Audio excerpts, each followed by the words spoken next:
wabarakatuh. Nama Mufidalia Ningsih, NPM 1811102009. Di sini saya akan mempresentasikan hasil kerja saya tentang media tematik. Kali ini kita akan membahas tema 3 tentang peduli terhadap makhluk hidup.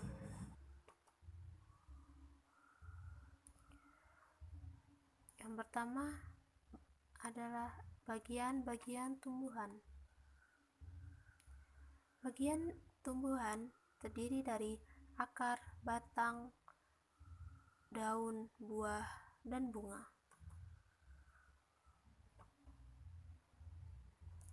Akar. Akar adalah bagian tumbuhan yang berada di dalam tanah. Fungsi akar untuk menyokong dan memperkokoh berdirinya tumbuhan di tempat hidupnya. 2. Untuk menyerap air dan zat hara. 3. Mengangkut air dan zat makanan yang sudah diserap ke seluruh bagian tumbuhan.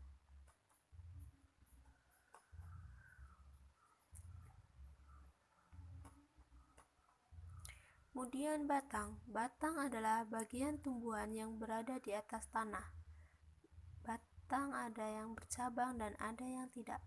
Batang juga ada yang berkayu dan ada yang tidak. Dan ada batang yang berongga dan ada yang beruas-ruas. Fungsi batang yang pertama, tempat munculnya daun, bunga, dan buah. Kedua, untuk menyalurkan sari-sari makanan yang dihasilkan oleh daun ke seluruh tubuh. Ketiga, batang sebagai alat untuk mengangkut mineral juga air dari akar menuju batang sebagai penopang untuk seluruh bagian tumbuhan supaya tetap tegak. Kemudian daun. Daun merupakan tumbuhan yang biasanya berwarna hijau. Daun menempel pada batang.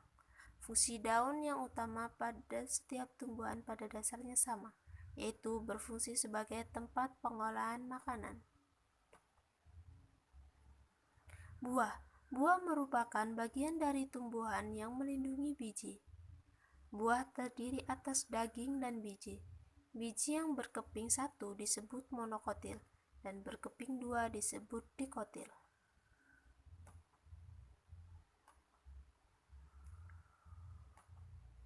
Bunga atau kembang, bahasa Latin flos, adalah alat reproduksi seksual pada tumbuhan berbunga.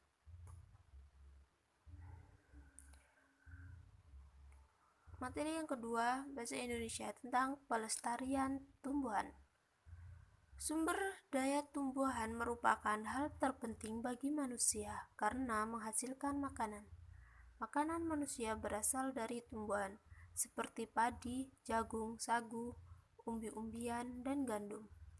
Makanan pokok tersebut harus selalu tersedia. Oleh karena itu, manusia selalu mengusahakannya melalui kegiatan pertanian, perkebunan, dan kehutanan. Dari sektor kehutanan, tumbuhan menghasilkan kayu. Contohnya, kayu jati, kamper, rasa mala, dan albasia. Kayu dimanfaatkan untuk berbagai keperluan, misalnya bahan bangunan, bahan pembuat mebel, dan bahan baku industri kayu. Pemanfaatan hutan tidak diserahkan kepada perorangan, melainkan dilakukan oleh pemerintah melalui Departemen Kehutanan. Tujuannya agar hutan dapat dimanfaatkan secara optimal demi mensejahterakan orang banyak. Penebangan dapat membuat hutan menjadi gundul. Akibatnya, jika hujan deras, rawan terjadi banjir dan longsor. Karena akar pohon yang berfungsi sebagai penahan air hujan tidak ada lagi. Selain itu, rusaknya hutan berakibat rusaknya pula habitat hewan. Akibatnya, hewan-hewan tersebut kekurangan tempat hidup. Materi yang ketiga, PS, tentang karakteristik tanaman di Indonesia. Sumber daya alam yang ada di muka bumi ini memiliki arti penting bagi makhluk hidup yang ada di muka bumi ini. Tersedianya sumber daya alam dapat memberi memberikan manfaat bagi manusia dalam memenuhi kebutuhan hidupnya. Sumber daya alam dapat dimanfaatkan manusia secara langsung ataupun tidak langsung. Manusia dapat langsung memanfaatkan sumber daya alam dengan cara mengkonsumsi atau menggunakannya dalam kehidupan sehari-hari. Adapun manfaat tidak langsung dari sumber daya alam dapat dirasakan dengan adanya kegiatan ekonomi dalam masyarakat. Sebelum dimanfaatkan sumber daya, sebagian besar perlu diolah terlebih dahulu.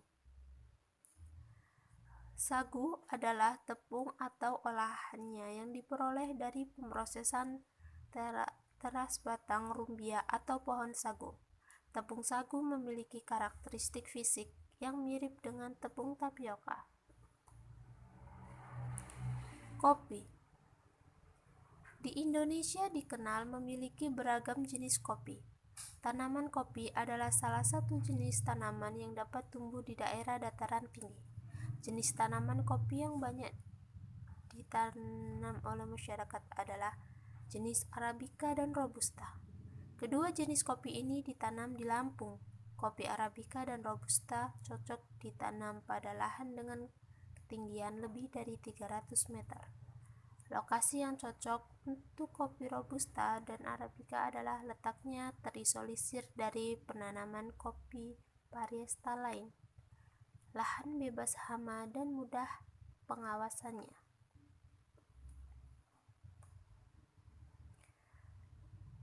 Terima kasih. Sekian media dan presentasi dari saya. Saya ucapkan terima kasih. Wassalamualaikum warahmatullahi wabarakatuh. Semoga video ini bermanfaat bagi kalian.